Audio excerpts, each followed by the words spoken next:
From 2006 to 2011, I worked in the electronics department at the local Walmart in the small city I lived in. Through those 5 years I had worked there, I had plenty of creepy encounters with strange customers, especially considering the state hospital was directly across the road. This story isn't just a regular old creepy encounter, but something that would lead me to being stalked for nearly a year. It all started in 2010 on a night I was working the second shift. I was doing my end of shift ritual when a woman in her late 40s interrupted me. She was with a little girl, no more than 3 or 4. "Excuse me, I need help with my cell phone." She spoke softly. She proceeded to tell me her problem. "I need to turn my phone into a straight talk phone. The girl earlier said you could do it." Of fucking course she did, I thought to myself, but my lips said, "Sure, let's see what we can do."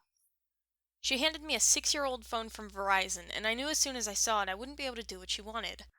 I explained she would have to buy a new phone from Straight Talk and transfer her old number. Basic shit, really. Now, I always took my job very seriously and held myself to the highest standard of customer service. I would often receive letters to the store from customers complimenting me, so I assure you I did nothing to actually piss this lady off, but sure as shit she was pissed. "Why the hell would I buy a new phone? I already have one!"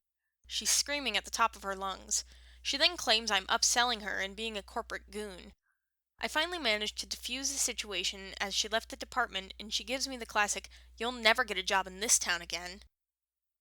As I'm getting ready to leave my shift, my manager stops me and tells me I got a complaint at customer service from a lady claiming I swore at her granddaughter. Apparently I told her to fuck off. I explained what happened and he just laughed it off. My managers knew it was very unlike me to say anything like that to a customer. I wish the story ended there, but then I wouldn't be writing this. For the next several weeks, I would get complaints about things I've never done, sometimes even on my off days. I would come into questions from management nearly every day. It was complaints ranging from me being rude to a customer all the way to me doing drugs in the parking lot on break. All these complaints were coming from 2 women. As it turned out, it was Cell Phone Lady and her adult daughter. It turns out that they've even been scoping out my work schedule and started coming in nearly every day. They would walk through electronics to make sure they saw me, and later that night I would have a complaint. This happened for months. It happened so much that management deemed her Corzor's favorite customer.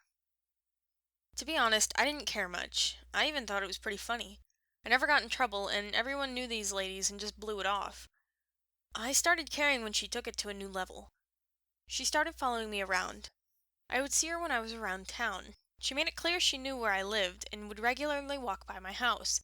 I would see her standing out front just looking at my place. I began getting complaints to the city about my property.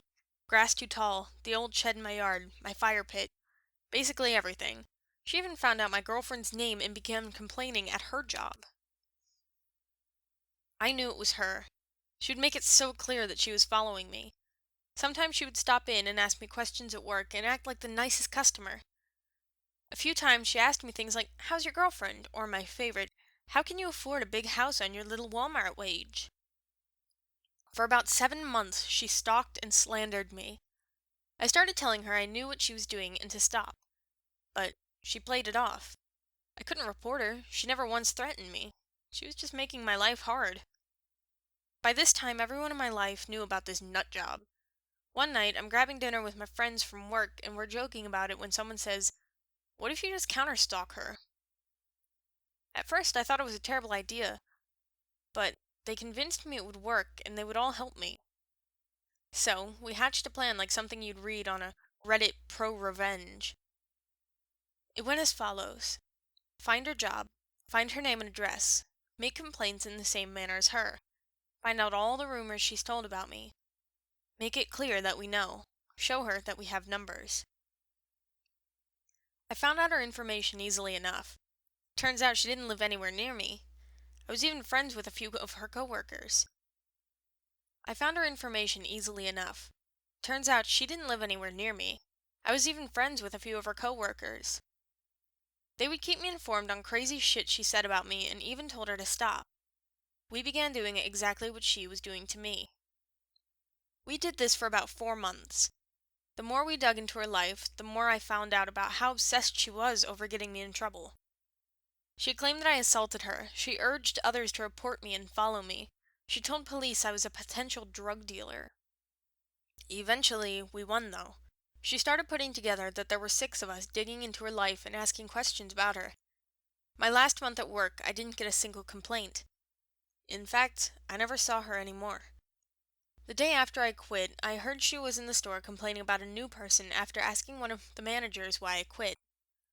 I'll honestly never understand why she was so hell-bent on destroying me.